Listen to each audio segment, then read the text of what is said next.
नमस्कार, माझे नाव स्नेहा संतोष जैन. मी आता 5वी शिकत आहे. माझ्या शाळेचे नाव सरकारी उच्च प्राथमिक मराठी मुला मुलींची शाळा वर्ग.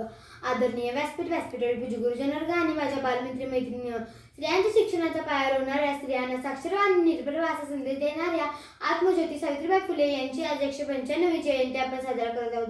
शिक्षणाच्या स्वर्गाचे जिने उघडले दार, शिक्षणाच्या स्वर्गाचे जिने उघडले दार, तीच सावित्री आज जगाची शिलेदार, तीच सावित्री आज जगाची शिलेदार. भारतीय प्रथम शिक्षिका, मुख्याध्यापिका, भारतीय स्त्री मुक्तीच्या आणि स्त्री शिक्षणाच्या प्रणेत्या क्रांतीज्योती सावित्रीबाई फुले यांना त्रिवार वंदन. कारण ज्यांच्यामुळे मी आज या ठिकाणी उभी राहून भाषण करत आहे, कदाचित त्या नसल्या असत्या तर माझ्यासारख्या अनेक मुली व स्त्री चूल आणि मूल सांभाळतच बसल्या असत्या. बालमित्र, अशा या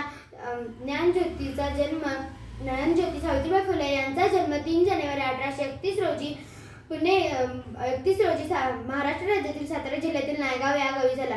त्यांच्या वडिलांचे नाव खंडोजी नेवसे आणि आईचे नाव लक्ष्मीबाई असे होते. इसवी सन 1840 मध्ये वयाच्या अवघ्या 9व्या वर्षी त्यांचा विवाह थोर विचारवंत ज्योतिबा फुले यांच्याशी झाला. त्यावेळी ज्योतिबा फुले 11 वर्षाचे होते. सावित्रीबाई फुले निरक्षर होत्या. लग्नानंतर ज्योतिबा फुले यांनी सावित्रीबाईंना लिहायला वाचायला शिकवले. पण त्या काळी स्त्री शिकणे म्हणजे पाप असे समजले जायचे. समाजाचा विरोध पत्करून सावित्रीबाईंनी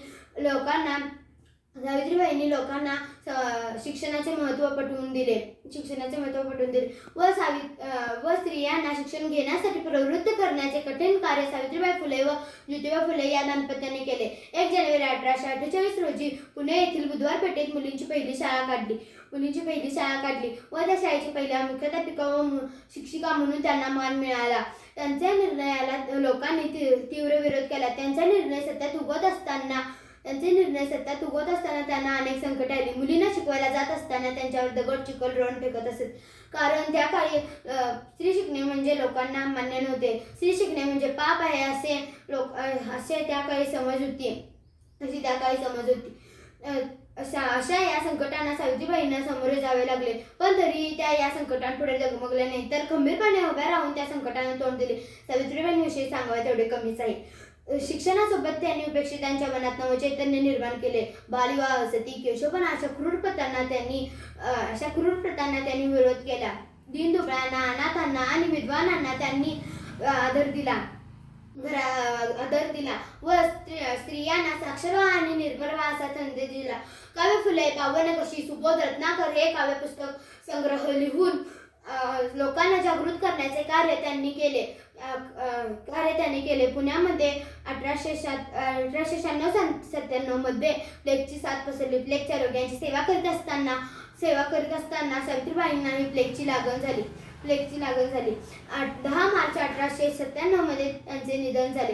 घरातील एक स्त्री शिकली की कुटुंब शिकते हा विचार भारतीय समाजात रुजविणाऱ्या सावित्रीबाई ज्ञानज्योती सावित्रीबाई फुले यांना शतशः प्रणाम करत शेवटचे 2 वेळी सांगते.